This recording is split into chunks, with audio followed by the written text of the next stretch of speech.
Welcome everyone to this Monash Cybersecurity Seminar. So today we are happy to welcome Yupeng Zhang from Texas A&M University. Yupeng Zhang is an assistant professor in the Computer Science and Engineering Department at Texas A&M University. His research is focused on zero-knowledge proofs, secure multi-party computation, and their applications on privacy-preserving machine learning and zero-knowledge machine learning. He is the recipient of Google PhD Fellowship, ACM SIGSAB Doctoral Dissertation Awards Runners-Up, and Distinguished Dissertation Award of ECE, University of Maryland. Before joining Texas A&M, he was a postdoctoral researcher at UC Berkeley, and he obtained his PhD from University of Maryland. And Yupeng will talk to us about zero-knowledge proofs and their applications to machine learning today. And thank you, Yupeng, for agreeing to the talk. And the scene is yours. Thank you.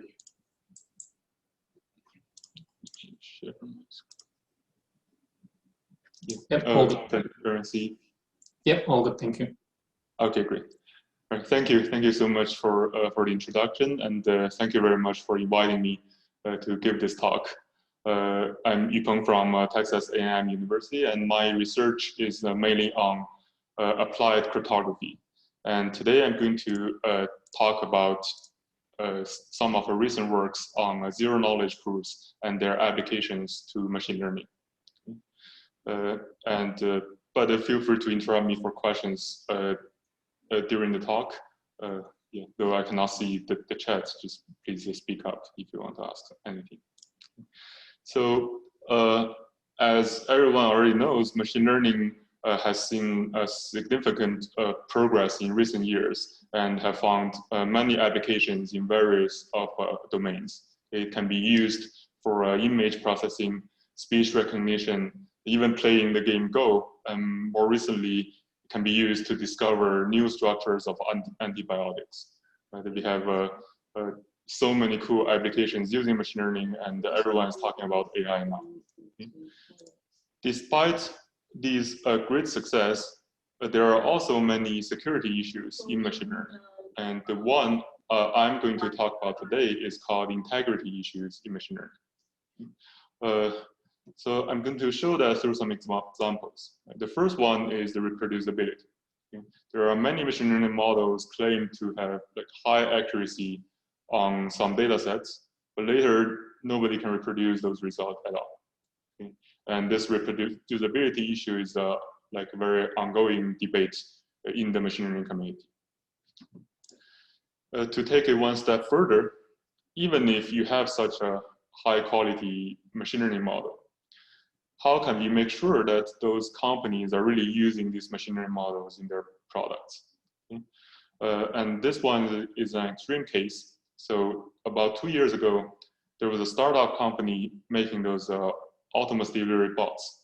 Okay, and they were actually running it on the UC Berkeley's campus when I was there. Okay. And they claim that they are using machine learning and neural networks to make predictions automatically and deliver food automatically. But turns out later people find out that that's not the case. There are actually human workers sitting behind these bots to deal with kind of emergency scenarios when the machine learning model cannot process those unexpected cases. Okay. So in this case, it's not really using machine learning model in most of the time. Right?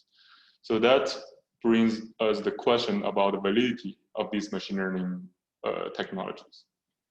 Okay. And more recently, we also have many concerns on machine learning fairness. So how can we make sure that the machine learning model are not biased? They're not looking into the attributes of gender and race, or they're approved by some authorities or experts in AI fairness. Throughout all these examples, the main issue of this machine learning is that we have no way to tell whether the results of these inferences are really computed by a claimed machine learning model. Right? Or the accuracy, which is basically multiple instances of inferences. So they're essentially the same problem. Okay? And that issue is defined as the integrity issue in machine learning. And there is a naive solution for this integrity issue. Why don't we just disclose everything about the machine learning model so that people can check the machine learning model and see that they're really accurate as you claim, and they're fair, and the inference results are valid. But it is almost impossible to realize this naive solution in practice, because nowadays these machine learning models are intellectual properties and top secrets of the companies, and people are not willing to share their machine learning model at all. That will compromise the privacy of these companies completely. So in order to address the integrity issue of machine learning, we are basically asking for the kind of following question. Okay? So can we validate the results of machine learning inferences and accuracy without seeing the underlying machine learning model? This sounds like a very challenging problem and may need some magical solutions.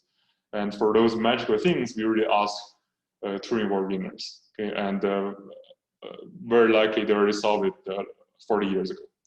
And in this case, the cryptographic solution for this problem is called ZeroKnowledge Proofs. Okay? ZeroKnowledge Proofs were proposed by Shafi Goldwasser, Sylvan Micali, and Charles Rakoff in their paper in 1985. And the first two are Turing Award winners, and third one is a Golden Prize winner. Those are very big names in the area of cryptography. So what is a zero-knowledge proof? So in a zero-knowledge proof, there are two parties. One is called the prover. You can think of it as the company or a server. Okay? And the other one is called the verifier. It's like the end users and clients. Okay? And the prover owns a piece of secret data. Okay? Think about it as the machine learning model, which you want to keep confidential. Okay? A zero-knowledge proof allows the prover to make a claim about this secret data. Okay? The claim is in the form of on a public computation, C, computing on this data, C of data equals to the following results, together with the proof. Okay? And the verifier can actually validate the correctness of this result using the proof regarding to the public computation C. Okay? And there are three properties of zero-knowledge proofs. The first one is very straightforward, correctness. If everyone is honest, the result is always correct and the verification always passes. The second one is called soundness. That is considering the integrity of this computation. Soundness is saying that if the prover is malicious, he can do whatever he wants in order to cheat, but the probability of returning a wrong result on this computation data, but still passes the verification, is negligible. Okay? Say 1 over 2 to the 100 in practice, so that it's never going to happen. Okay? And the third property is called zero knowledge. And this time, if the verifier in turn is malicious, then the proof leaks no information about the prover's secret data, beyond the fact that the computation on this data equals to this result. That is the only information learned by the verifier or to the public. Okay? So and these are like the functionalities of the zero knowledge proof, and you can see in this model, we can protect the privacy of the prover's secret data and the integrity of the computation results simultaneously. Okay? So that is zero knowledge proof. Mainly because of its strong connection to blockchain technologies and cryptocurrencies, in recent years, zero-knowledge proofs have drawn a lot of attentions. Okay? It's selected as a 10 breakthrough technologies in 2018, and people in the community are organizing standardization workshops trying to standardize zero-knowledge proof techniques with government agencies like NIST. And there is also a blow-up on research papers on zero-knowledge proof. And here, the first batch is mainly theoretical results, and you can see that these goes all the way back to the 1980s. And at the bottom, these are recent papers with kind of implemented systems and so-called practical. And you can see there are a lot of papers on constructing efficient zero-knowledge proofs. And here I'm not even including new papers published this year. Okay? And you can see this is a very active research area. going back to the integrity issue of machine learning, we can actually use zero-knowledge proof to address the issue. In this case, the secret data on the prover is the machine learning model, and the public computation is the machine learning inference on some user input or computing accuracy on some public testing data set. Okay. Usually, we also take an additional public input for user input and public testing data set, but for the purpose of this talk, you can just think of it as part of the computation. Okay. And the claim the prover is making is basically the computation on this model and this data set equals to 99%, the accuracy of the model, together with the zero-knowledge proof. And everyone else can check that this claim is correct through the verification. And because of the soundness property of zero-knowledge proof, the prover cannot lie about the accuracy of this machine learning model. At the same time, because the zero-knowledge property of zero-knowledge proof, the machine learning model remains completely confidential. And the proof and its result and everything during the protocol leaks no information about this secret machine learning model. So in this way, the privacy of the machine learning model is maintained. Okay. And going back to those examples, for reproducibility, you can ask everyone to attach a proof for the claimed accuracy, right? So that he really owns the machine learning model of that high quality. And for validity and fairness, you can ask companies to prove that the inferences are really from a committed machine learning model or approved machine learning model by authorities or experts. Okay. And beyond machine learning, there are also many other applications of zero-knowledge proofs. I guess the most famous one is blockchain and cryptocurrencies. That's actually the first kind of the driving force of the recent blow-up on zero-knowledge proofs. Very roughly speaking, a blockchain is kind of an authenticated append-only linked list shown on the slide. Okay?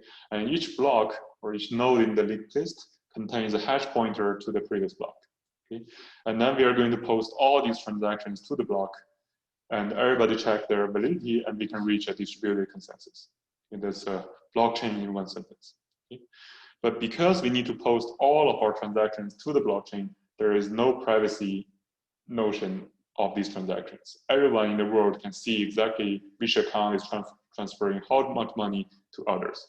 And that is why there are many attacks on blockchain cryptocurrencies, and even the recent news that the government is tracing back some bitcoins involved in the ransomware attacks. Right? Those information are public on the blockchain.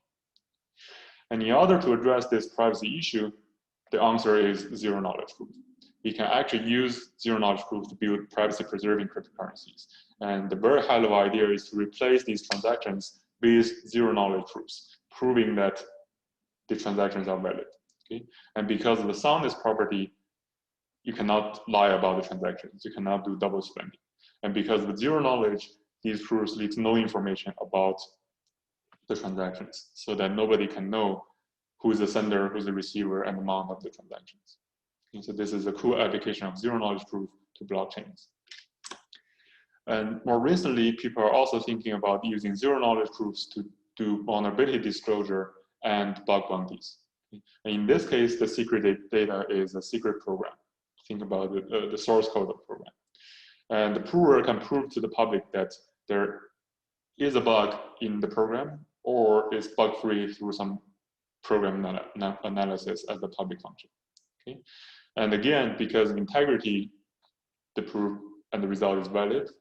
And because zero knowledge, these kind of source code and bugs remains confidential. So the prover can later claim the bug bounty by disclosing these bugs in the future. Okay. So this is a brief overview and a definition of the zero knowledge proof.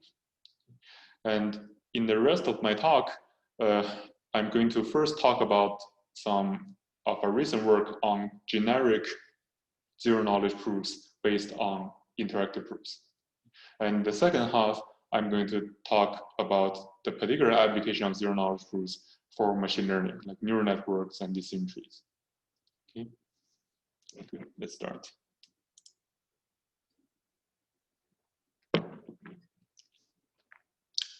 So going back to this model of zero knowledge proof, The term generic means that we want the zero-knowledge proof to work for arbitrary computations. You can make it to, you can use it to make claims on any computations you want.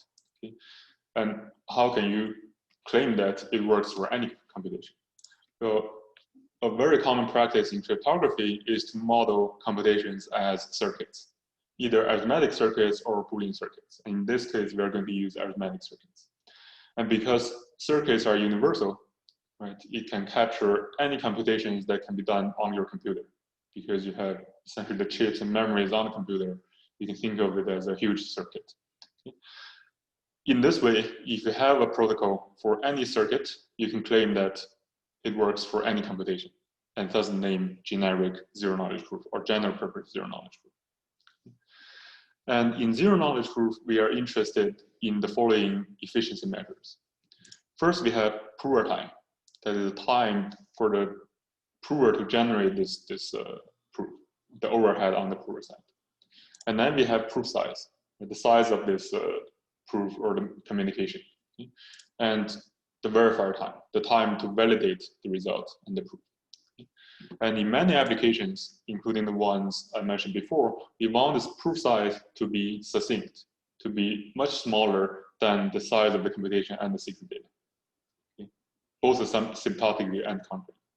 And also in some applications, we want the verifier time to be faster than naively computing this computation seed. Okay? And we already have very good existing schemes to achieve those. We can actually make the proof size either constant or polylog and the verifier time to be asymptotically faster. So those are very good in existing approaches. But the major bottleneck is on the prover time. In order to generate the proof, zero-knowledge proof schemes need to introduce an overhead of 5 to 6 orders of magnitude on the prover, comparing to just merely computing this result without any integrity and privacy guarantee. Okay? And this is a huge overhead, and this bottleneck is the main thing we are trying to improve. And that is the kind of the main theme of my research on zero-knowledge proof. And there are also many underlying techniques, like behind these zero-knowledge proof schemes. There are schemes based on bilinear pairing, MPs in the head, discrete log, and even more recently, lattice-based crypto. And my work is mainly focused on building zero-knowledge proofs on so-called interactive proofs and interactive oracle proofs. Okay? And here I'm going to show you some of the high-level ideas and the flow of these protocols. Okay? So, constructions. And by the way, I'm told that the audience has a very strong background on like cryptography and cybersecurity, and some technical details are appreciated. So here they are.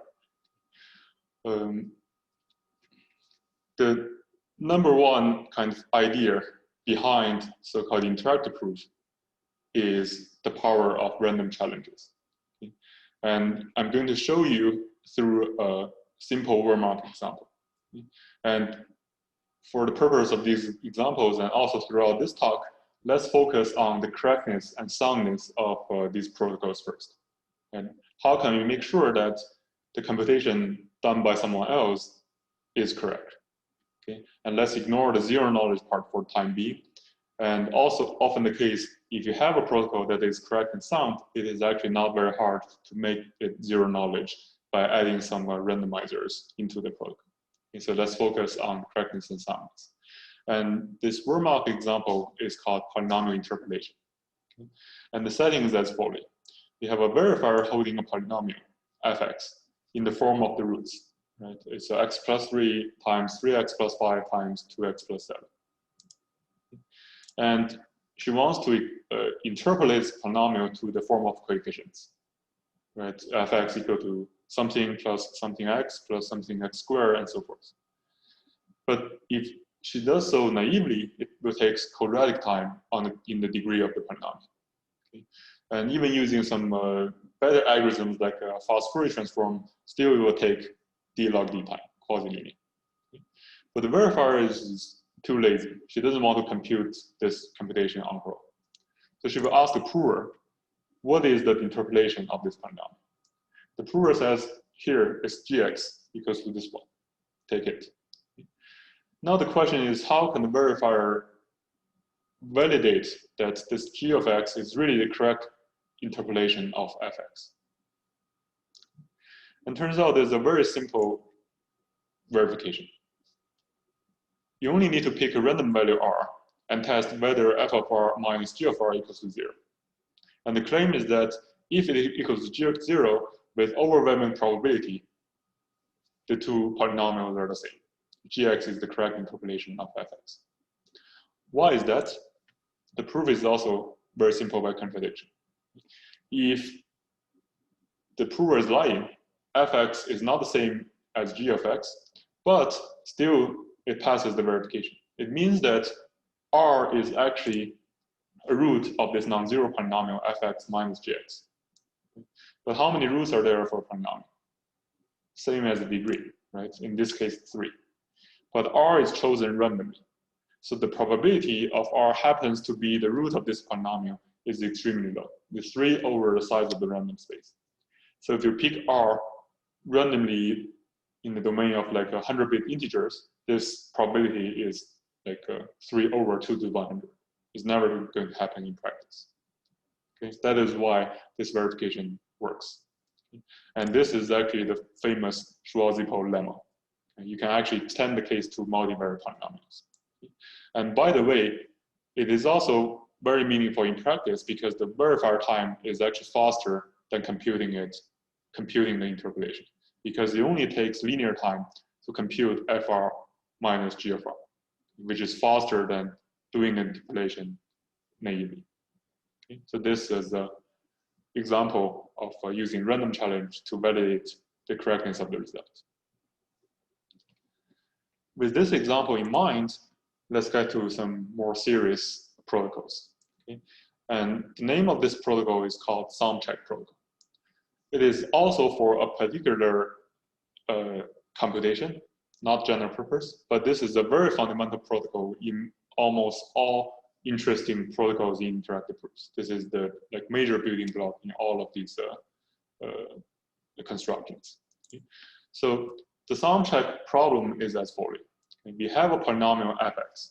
Again, you can think of it as a public polynomial for time being. Okay? This time, the verifier is interested in the summation of its evaluations. Right? She wants to sum this fx on the evaluations of 0, 1, 2, 3, 4, all the way to n minus 1. Right? Well, she wants to compute f0 plus f1 plus f2 and so forth. And the answer is a single value, h is the sum. Okay? Computing this sum naively or locally will take linear number of evaluations of this polynomial. Okay? But there is actually a very elegant interactive protocol called sum check protocol to ask the prover to compute this sum h and prove to the verifier that the summation is correctly computed. And I'm not going to show you the detail of this protocol.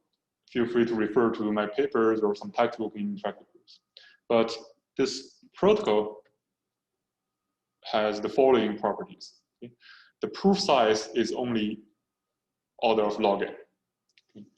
And it involves log n many rounds and random challenges back and forth, and eventually it will reduce the correctness of this sum h to a single evaluation of this polynomial f on a random value r. Okay? So if you want to know whether this h is correctly computed, run this protocol, and you only need to check whether f of r is correctly computed or not, where r is, of course, chosen by the verifier during these rounds. Okay, so because of this feature, the verifier time is only logarithm plus computing a single evaluation instead of linear number evaluations. And it can also achieve a sumness of negligible, log n over to the 100 in practice. So this is a very powerful protocol for the relationship of a summation of a polynomial.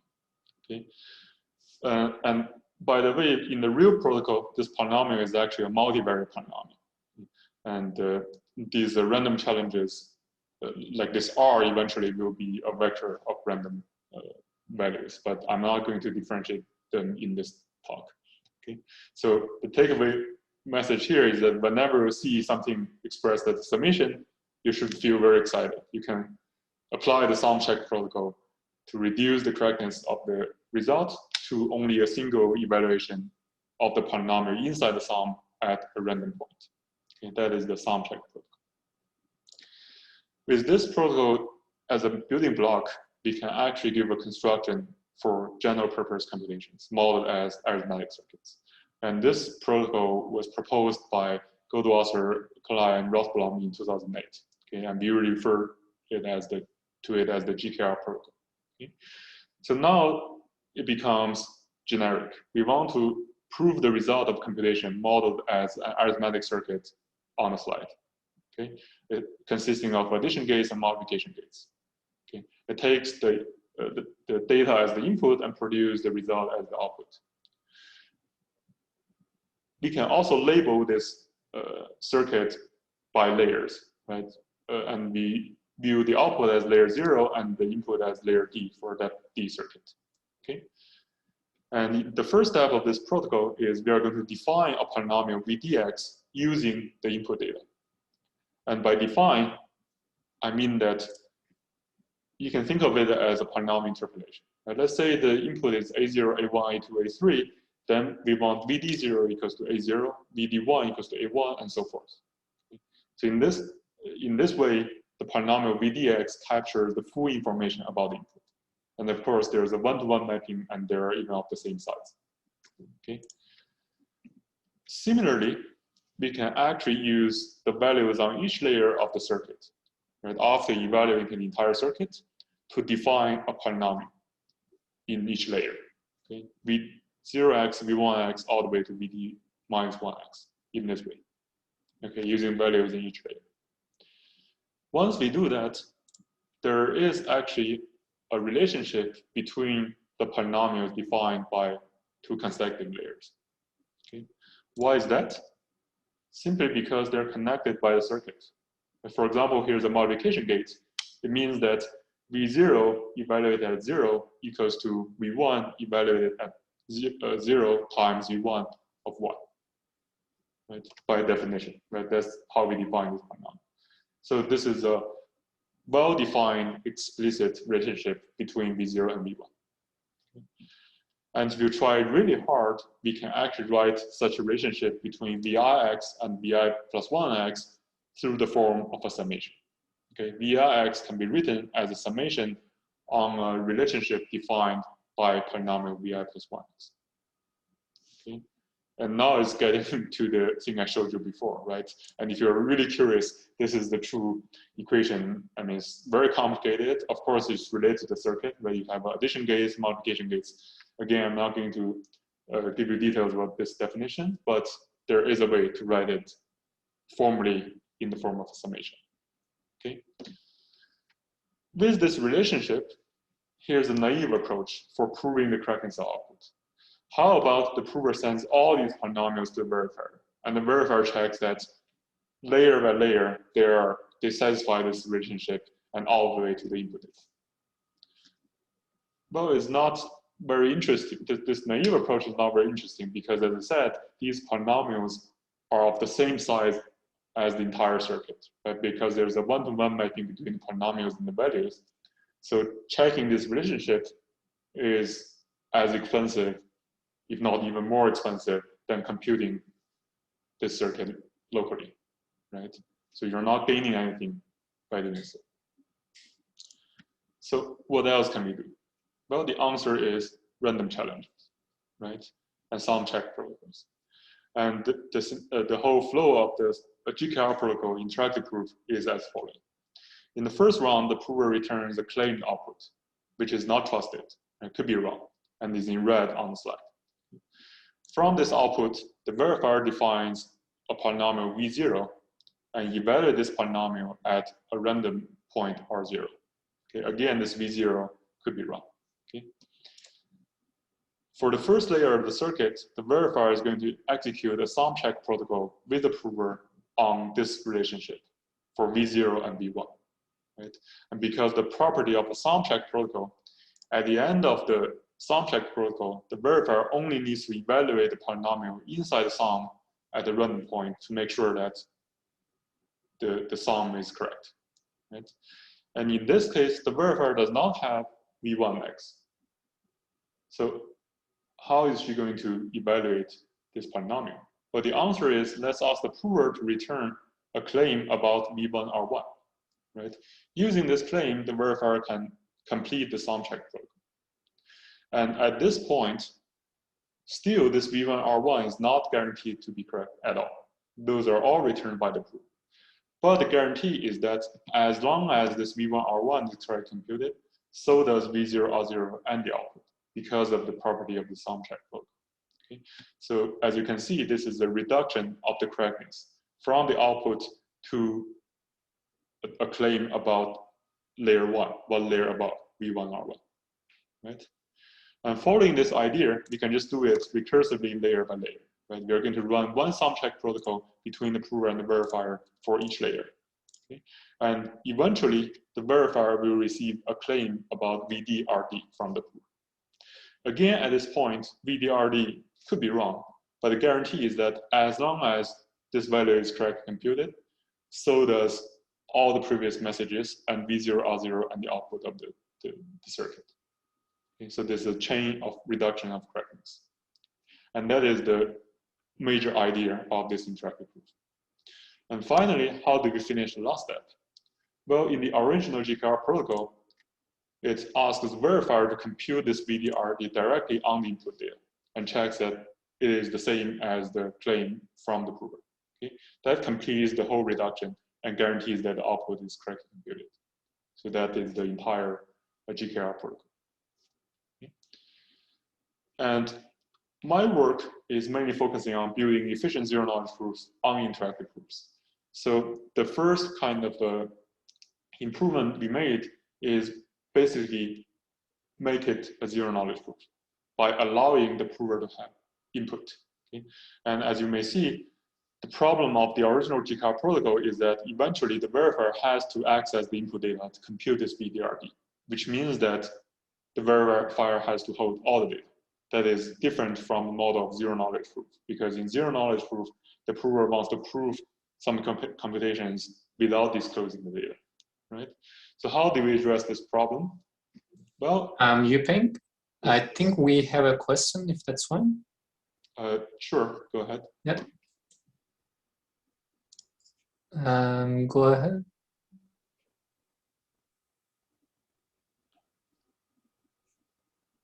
Do you want to ask your question more? I allowed you to talk.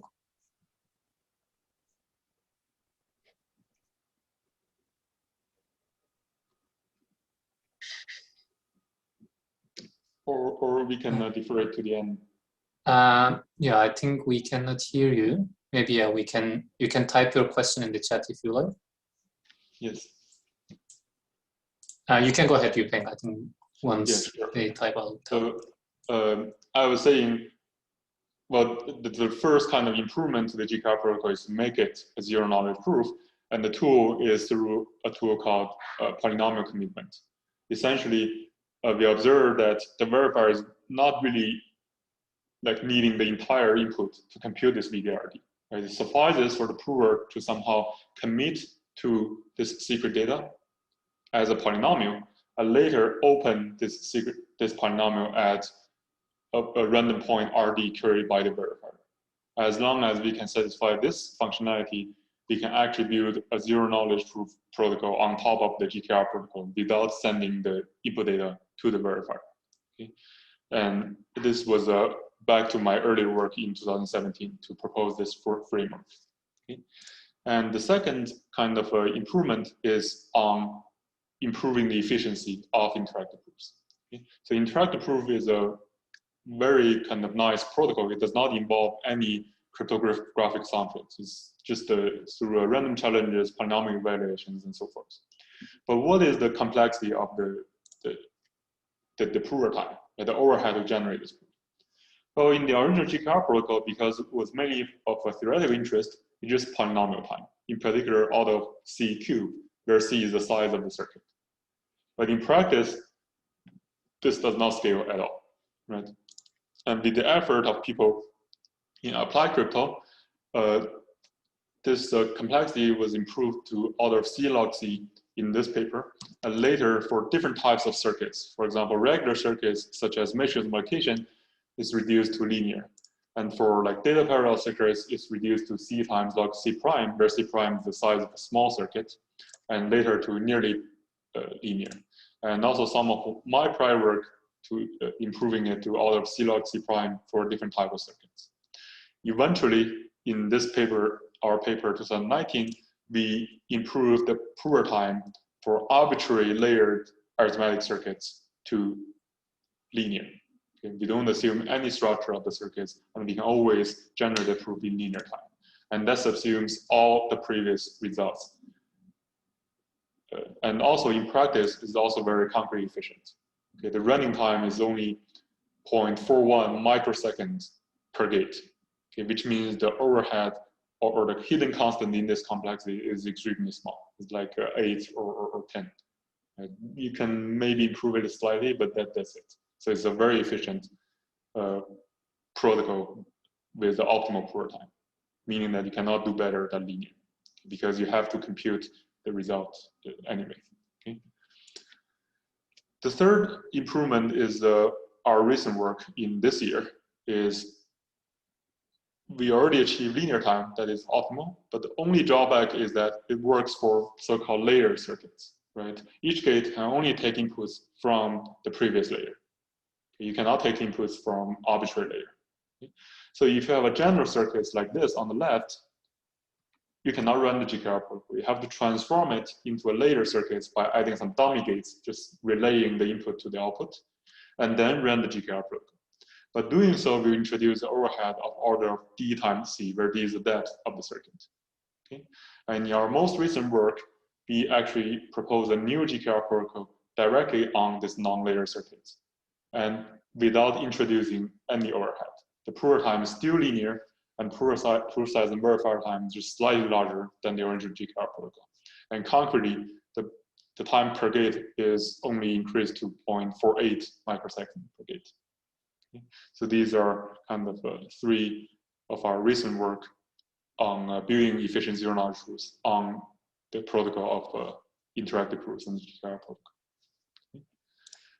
And to show you some experimental results, our protocols are particularly efficient in the prover time and the verifier time comparing to other zero-knowledge proof schemes. Okay. You can see that this prover time is the fastest among all schemes based on different underlying techniques, and the verifier time is also very good. But the drawback is actually on the proof size. Because of this kind of a layer by layer structure, the proof size is relatively large, but still succinct, still much smaller than the circuit. And the protocol can also be turned to non-interactive using standard like Fisher-Shamir heuristic in the random walker model. Okay. So that's everything I want to talk about for the generic constructions of interactive proofs. Yupeng, yes. We can have a question here from the audience. The question is it correct that the probability of soundness in interactive ZKP exponentially becomes weaker with the number of layers? Not at all. I mean, if you, it's basically linear to the number of rounds. So by the union bound, yeah, so the soundness only decays linear with the depth and logarithm with the width of the circuit. So it's not a problem at all. Yes, the thing you may heard is because of the Fisher-Shamir transformation in the random walker model, and we also have an answer for that, and we can talk offline. That's a very complicated topic. Yeah. Thank you for the question. Thank you. And then in the last kind of 10 minutes, I'm going to talk about some special zero-knowledge proofs for machine learning. Okay? And the first kind of question is, what are the challenges of zero-knowledge machine learning? Okay, you have a protocol for general-purpose computations, right? And machine learning inference is just one of general-purpose computations that can be computed by the computer. So just apply generic zero-knowledge proof, and everything's solved, right? Why do you care?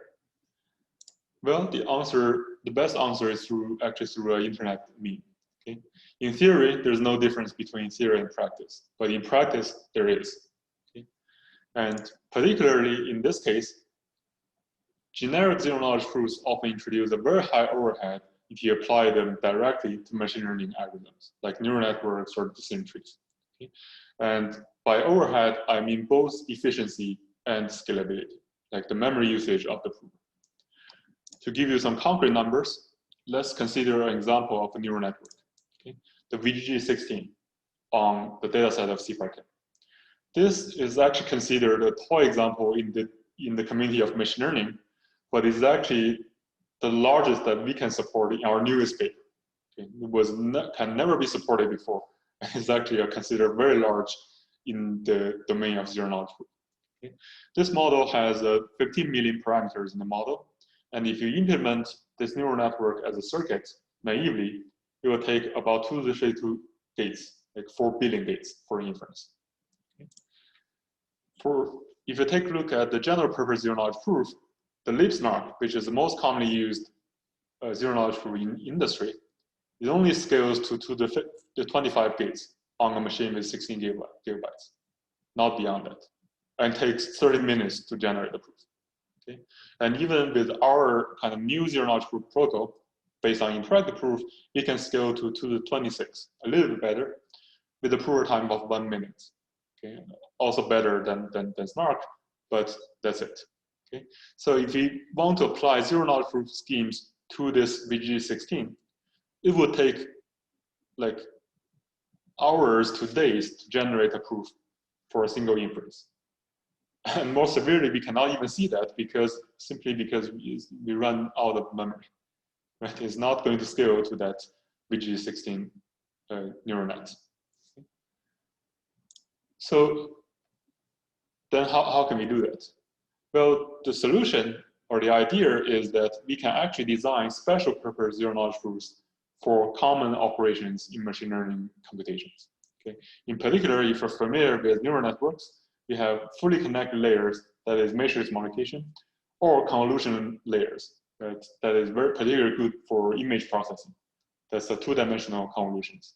And then we have activations, we have a pooling, and so forth, right?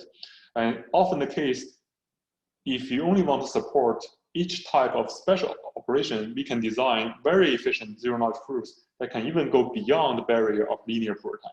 We can actually design protocols with sublinear proof time for these computations.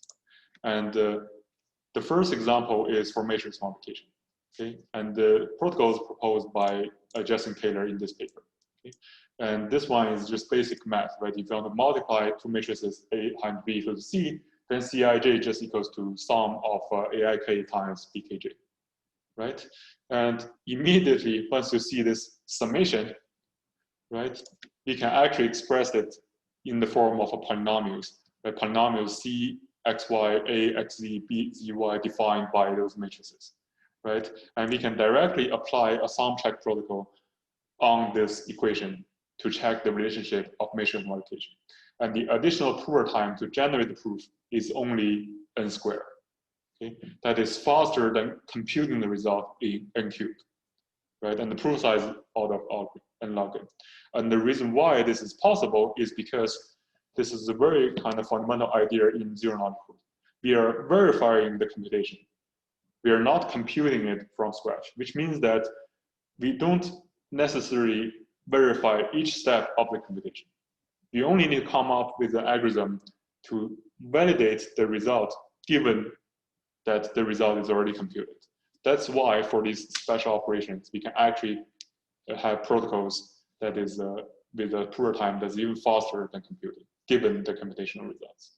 Okay, and this protocol is also compatible with the GKR protocol. So you can even build this as a special gate in your arithmetic circuit. Right? You can still run the flow of the GKR protocol for other parts of the computation. Okay, and following this idea, in our most recent work, we proposed the second protocol for, like a protocol for the second type of computation of this category. It's a 2D convolution and false Fourier transform. And this is a very simple kind of illustration of 2D convolutions. We're basically computing a running kernel on this image to compute the convolution between the kernel and the image, right? And if you do the math carefully, you can actually see that you can realize 2D convolution with 1D convolution through some arrangement of these elements. It's not very hard, okay? And the 1D convolution is in a standard form, Ci equals to summation of Ai times Uij, Bj minus I. But don't be too excited now, because we tried, but we cannot find the sum check protocol on this equation, okay? But in our most recent paper, we observed that this 1D convolution is actually equivalent to polynomial multiplications, right? It's actually the coefficients of Cx equals to Ax times Zx, which can in turn be computed using fast Fourier transform. Okay?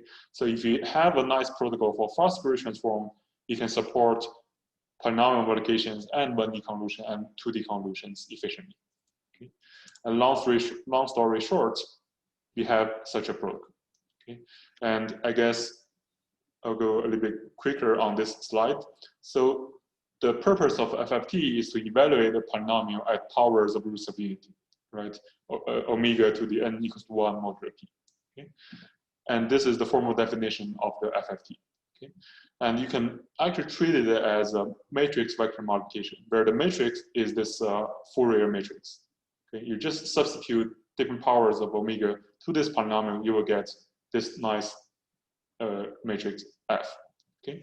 And then you can just write the computation as Ax equals the summation of fxy times Ay. Okay, very good. But if you do a sum check naively on this equation, the poor time will be quadratic in n squared, because this fxy is a matrix, right? The size of this one is a n squared. But the cool observation or the trick we are using is from the roots of unity, right? Because the property of roots of unity, in this case, omega to the 4 equals to 1. That is the feature exploited in the standard FFT algorithm in a logarithm, right? That means there are only linear number of distinct values in this matrix, right? After simplification. And because of this property, we can design an efficient sum check protocol with poor time linear to the size of the vector, order of n. And again, this is faster than computing the result of FFT, which is a log n. Okay, so in this case, we can support FFT and convolutions with a poor time that is sublinear in the size of the computation. Okay, and here, the size of the computation is a log n, and we can do order of n. And the proof size is order of log n, and verifier time is only order of log n squared. Okay. And here are some experimental results. And you can see that the protocol is like 1 to 2 orders magnitude faster than running the naive sum check protocol. And the poor time is even faster than computing the result, even concretely. Okay, and showing in this figure.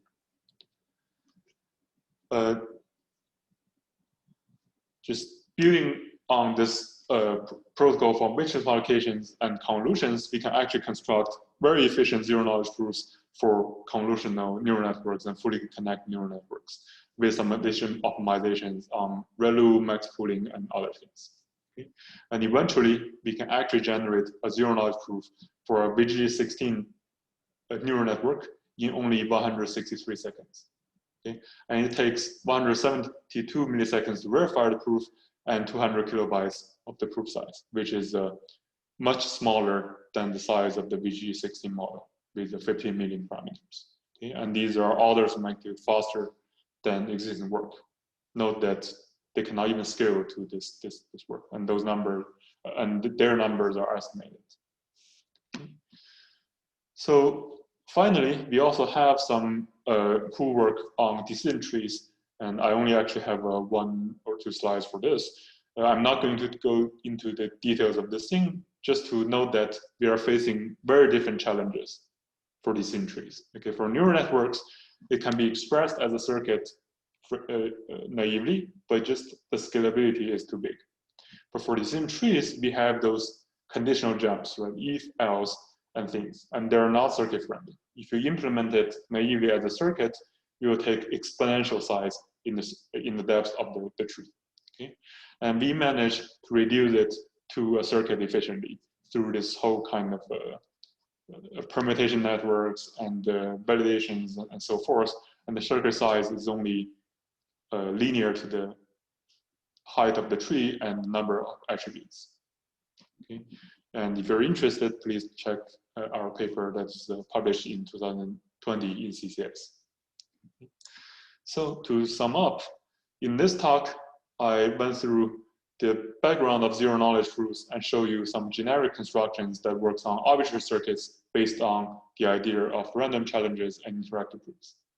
And also for special applications, we can actually do much better. We can have sublinear prover. And I showed you some of recent work on efficient zero-knowledge proofs for CNN and also DC trees. So that's all of my talk. Thank you for listening, and I'm happy to take questions. Thank you very much, Yupeng, for your very interesting talk. Any questions, anyone?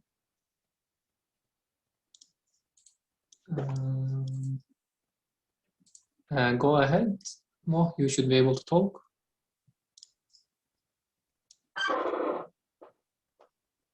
But we cannot hear you. Do you want to type Hello? it? Yeah, we can hear you now. Can you hear me? Yeah. Yeah, I go was ahead. just Yeah. about to thank Yupeng for such an amazing talk. It was just one of a kind, to be honest. So what I'm asking him is regarding that fast Fourier transform. One question is, he was saying that they use linear independency. I don't know. This is just my intuition. Correct me if it's wrong. I'm wrong. Sorry for this microphone. So, just intuitively, the way that zero-knowledge proof works for this specific algorithm, is it like you verify one linear combination of those vectors?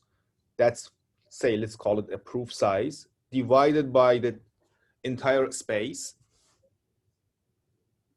Yes. But it's not really on the proof size. It's like you are doing a random linear combination of the test efficiently, and the proof size is even logarithm. Okay, and actually a better example is this basic matrix multiplication. If you're familiar with matrix multiplications, even without zero knowledge or this interactive proof, there is actually a faster way to check the result of matrix multiplication. Right? If you write C equals to A times B, you can check a random vector times C equals the random vector times A times B. And performing this check takes n squared time, right? While computing the result takes n cubed time.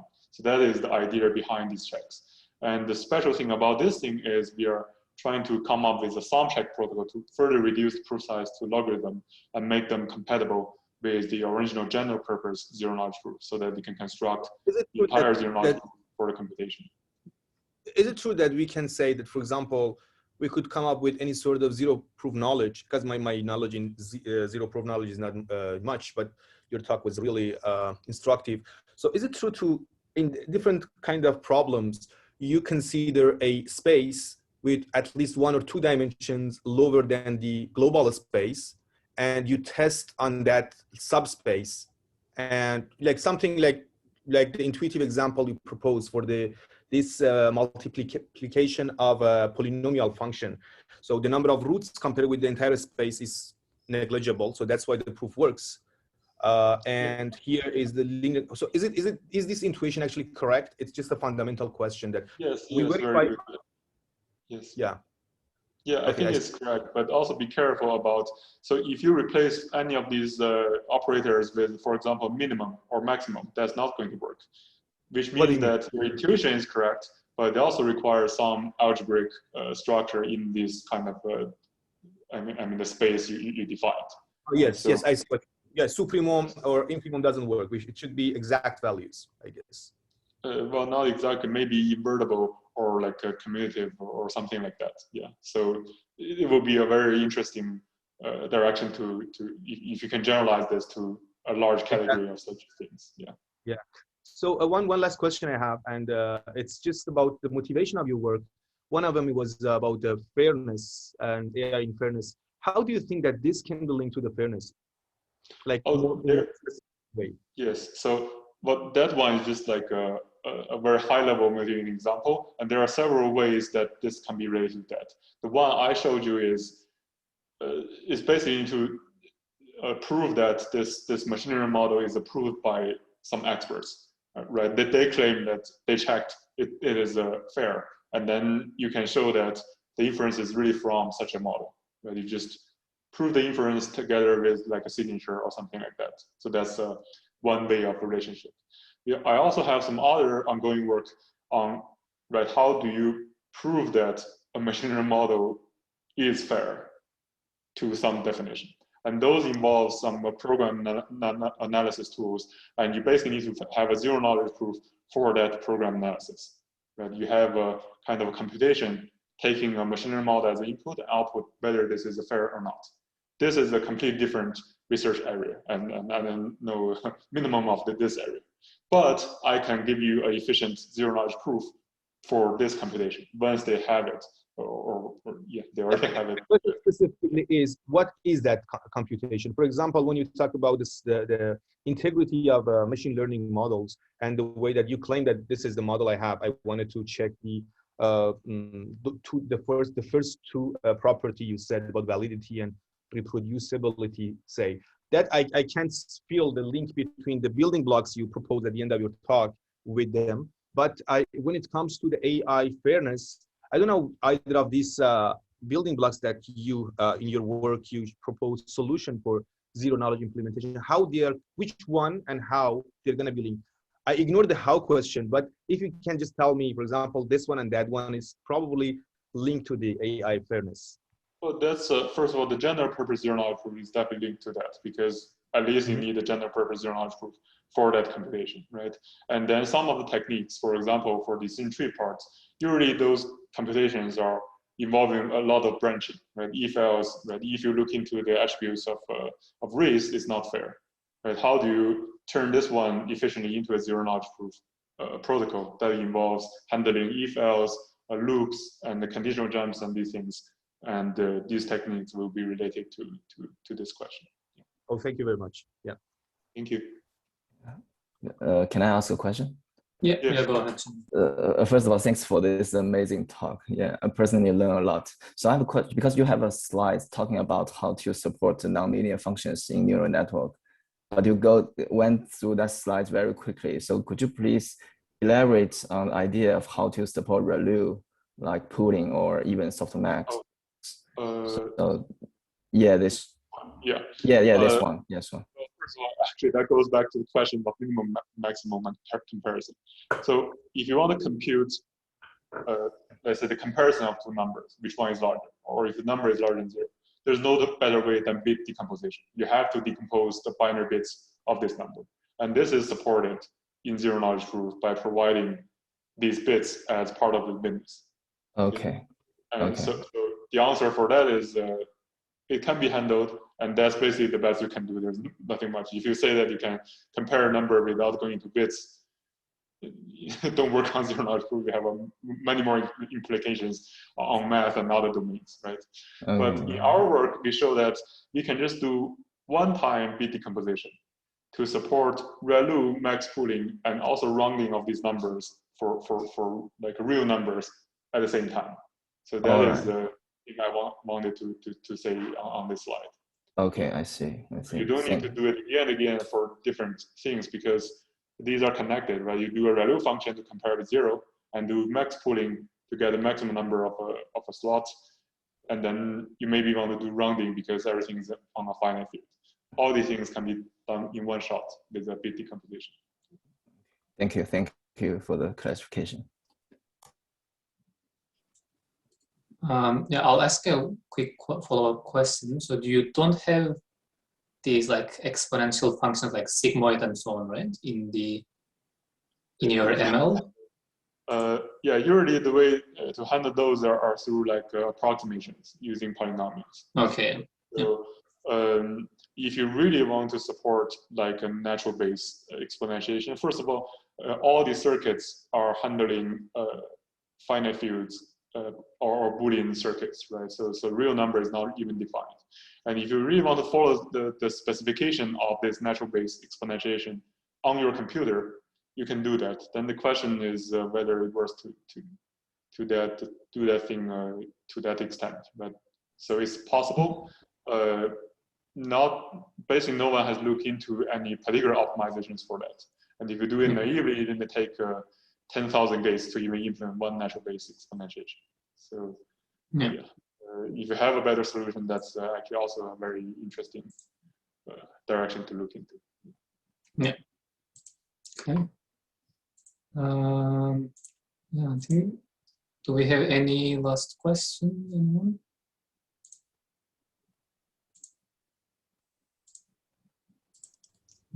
Can I ask another question? Sorry, just one last. Sure, go ahead. Is this kind of protocol zero knowledge in? I'm just thinking about the entire solution as a very first level. Well, the problem that you are considering is also very interesting. But I mean, the intuition that you provide would just amaze me to come up with these different questions. Is it possible that use a zero knowledge proof for stochastic sort of applications, like differential privacy, for example? Yes, actually, yes. Yeah. Actually, somebody brought this up with me a while ago. Yes, and then the thing is, how do you define differential privacy? So, do you want to show that some database or some model are already differentially private? Right. To be precise, I mean, well, for DP or whatever property you wanted to see if it's if you wanted to have a proof check, and there are ongoing works like DP Finder that it's kind of hypothesis testing based, checking that the one protocol is actually complied with the definition of DP, which is basically comparing two probabilities being one being bounded by the another. So is it possible to check this kind of relationship? I guess it should be, right? Yes, exactly. Just as a first step, just show me the computation. Well, define these, right? Whatever you want to compute, the two probabilities and differentiate them, express that clearly as a function or even as a circuit. Then apply generic zero-knowledge proof, you have a naive solution, right? Then the interesting research question is, how can you come up with an efficient zero-knowledge proof for this special purpose application of this proving differential privacy? And I believe it is a very interesting domain to look into. Yeah. Okay. Yeah, thank you. Thank you very much again, Yupeng, for your very interesting talk. And thank you everyone for tuning in. Hope to see you all in the next seminar. Thank you.